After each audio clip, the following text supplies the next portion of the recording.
August 12 ಅಂತಾರಾಷ್ಟ್ರೀಯ ಯುವ ದಿನ. ಸಮಾಜದಲ್ಲಿ ಯುವಕರ ಅಭಿವೃದ್ಧಿ ಮತ್ತು ರಕ್ಷಣೆಯ ಮೇಲೆ ಕೇಂದ್ರೀಕರಿಸಲು ಜಗತ್ತಿನಾದ್ಯಂತ ಆಗಸ್ಟ್ 12ರಂದು ಅಂತಾರಾಷ್ಟ್ರೀಯ ಯುವ ದಿನವನ್ನು ಆಚರಿಸಲಾಗುತ್ತದೆ.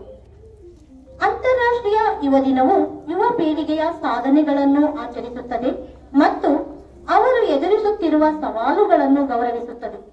ಹವಾಮಾನ ಬದಲಾವಣೆ, ಬಡತನ ಮತ್ತು ಅಸಮಾನತೆ ಸೇರಿದಂತೆ ಹಲವಾರು ಸವಾಲುಗಳನ್ನು ಅವರು ಎದುರಿಸುತ್ತಿದ್ದಾರೆ.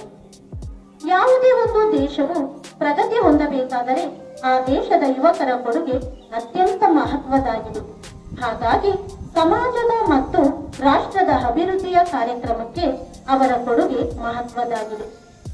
ಇಂದಿನ ಯುವಕರೇ ನಾಳೆಯ ನಾಯಕರು. ಹಾಗಾಗಿ ಯುವಕರು ತಮ್ಮ ಸುತ್ತಮುತ್ತಲಿನ ಸಾಮಾಜಿಕ, ಆರ್ಥಿಕ ಮತ್ತು ರಾಜಕೀಯ ಜ್ಞಾನವನ್ನು ಹೊಂದಿರಬೇಕು.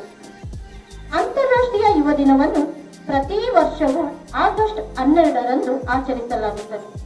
ಯುವ ಜನರಿಗೆ ಜಾಗೃತಿ ಮೂಡಿಸುವ ಗುರಿಯನ್ನು ಹೊಂದಿದೆ. ಈ ದಿನವನ್ನು ಯುವ ಜನರ ಸಾಧನೆಗಳನ್ನು ಆಚರಿಸಲು ಮತ್ತು ಅವರ ಹಕ್ಕುಗಳಿಗಾಗಿ ಪ್ರತಿಪಾದಿಸಲು ಒಂದು ಅವಕಾಶವಾಗಿದೆ.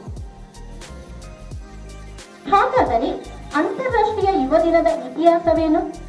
ಪೋರ್ಚುಗಲ್ನ ಲಿಸ್ಬನ್ನಲ್ಲಿ ಯುವ ಜನರ ಜವಾಬ್ದಾರಿಯುತ ಮಂತ್ರಿಗಳ ವಿಶ್ವ ಸಮ್ಮೇಳನವು ಮಾಡಿದ ಶಿಫಾರಸಿನ ಮೇರೆಗೆ 1999ರಲ್ಲಿ ಯುನೈಟೆಡ್ ನೇಷನ್ ಜನರಲ್ ಅಸೆಂಬ್ಲಿಯಿಂದ ಈ ದಿನವನ್ನು ಮೊದಲ ಬಾರಿಗೆ ಘೋಷಿಸಲಾಯಿತು.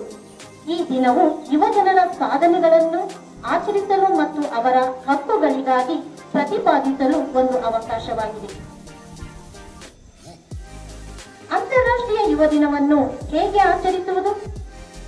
ಶೈಕ್ಷಣಿಕ ರೇಡಿಯೋ ಕಾರ್ಯಕ್ರಮ, ಪ್ರತಿಷ್ಠಿತ ವ್ಯಕ್ತಿಗಳು ಮತ್ತು ಯುವಕರೊಂದಿಗೆ ಚರ್ಚೆ ನಡೆಸಲು ಸ್ಥಳವನ್ನು ಕಲ್ಪಿಸುವುದು, ಜಾಗತಿಕ ಸಮಸ್ಯೆಗಳಿಗೆ ಯುವ ಜನರ ಕೊಡುಗೆಗಳನ್ನು ಚರ್ಚಿಸಲು ಸಾರ್ವಜನಿಕ ಸಭೆ ಆಯೋಜಿಸುವುದು, ತಲೆಮಾರುಗಳ ನಡುವಿನ ತಿಳುವಳಿಕೆಯನ್ನು ಉತ್ತೇಜಿಸಲು ವಯಸ್ಕರು ಮತ್ತು ಯುವ ಜನರಲ್ಲಿ ಚರ್ಚೆಗಳನ್ನು ಪ್ರಾರಂಭಿಸುವುದು, ಪಟ್ಟಣ ಅಥವಾ ಗ್ರಾಮದ ಯುವಕರಿಗೆ ಸಂಬಂಧಿಸಿದ ಸಮಸ್ಯೆಗಳ ಕುರಿತು ಮಾಹಿತಿ ನೀಡುವುದು, ಇನ್ನು ಮುಂತಾದವು.